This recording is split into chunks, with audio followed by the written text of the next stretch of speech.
Hai, selamat datang kembali di channel Sebuah Tanda Tanya.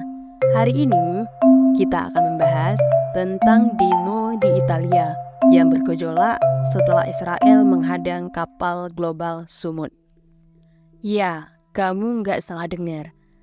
Kalau Israel menghadang kapal-kapal pembantu kemanusiaan yang dicegat di laut, dan reaksi publik di Italia meledak. Jadi, kita bakal kupas dari berbagai sisi. Sebelum ke peristiwa sekarang, kita harus tahu dulu apa sih Global Sumut Flotilla itu.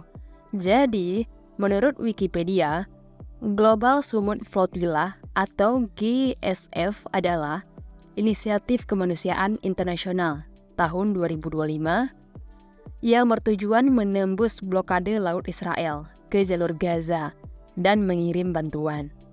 Ada lebih dari 40 kapal yang melibatkan lebih dari 500 orang dari banyak negara. Ada juga bagian regional bernama Sumut Nusantara dari Asia Tenggara yang ikut. Jadi, ini bukan kapal perang, melainkan kapal bantu dan aktivis.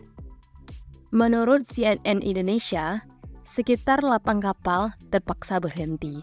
Namun, 2 kapal dikabarkan bisa lolos dan lanjut ke Gaza.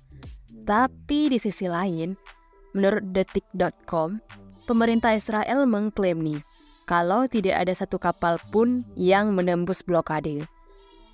Jadi, ada 2 versi nih. Pihak flotilla bilang ada yang lolos, sementara Israel bilang semua dicegah. Gejolak demo di Italia bisa muncul karena salah satu negara yang mendampingi flotilla ini, yaitu Italia, ikut terseret dalam konflik diplomatik. Menurut Reuters, Italia menyatakan akan berhenti mendampingi flotilla ketika jaraknya mendekati 150 mil laut dari Gaza, dengan agar menghindari konfrontasi langsung. Artinya, Italia agak mundur langkahnya, supaya nggak terseret menjadi pihak militer. Tapi, sikap publik Italia ternyata jadi keras. Banyak warga dan politikus yang mengutuk tindakan Israel, menyebutnya sebagai pelanggaran kemanusiaan. Kalau dari sisi hukum internasional dan HAM, ada beberapa poin yang bisa dipertimbangkan, yaitu prinsip kebebasan laut dan hak negara untuk memblokade. Menurut sejumlah pakar hukum laut, negara berhak melakukan blokade ketika dalam kondisi perang, tapi harus memenuhi syarat proporsionalitas dan kemanusiaan. Jika kapal sipil membawa bantuan kemanusiaan dicegat, maka bisa muncul tuduhan pelanggaran hak asasi manusia, termasuk hak untuk memberikan bantuan. Menurut teori hukum HAM, misalnya prinsip responsibility to protect atau R2P. Ketika ada krisis kemanusiaan besar, komunitas internasional punya tanggung jawab untuk melindungi warga sipil. Peristiwa ini bukan cuma soal laut dan kapal, tapi juga politik internasional. Hubungan Italia dan Israel bisa memanas nih jika Italia dianggap ikut melawan blokade Israel. Negara-negara lain bisa makin vokal menekan Israel melalui PBB atau Mahkamah Internasional. Dan publik di negara-negara Eropa bisa makin kritis terhadap kebijakan luar negeri terkait Palestina.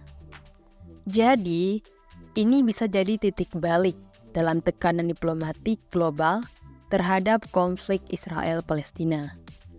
Kamu mungkin bertanya nih, apa hubungannya ini dengan kita di Indonesia? Jadi, karena ada Sumut Nusantara, yaitu perwakilan Asia Tenggara yang ikut dalam flotilla ini. Dan publik di Indonesia bisa makin memperhatikan konflik Palestina dan dampak kemanusiaannya. Dan juga bisa memicu gerakan solidaritas lokal seperti donasi, kampanye, dan diskusi. Jadi, intinya nih, peristiwa ini kompleks.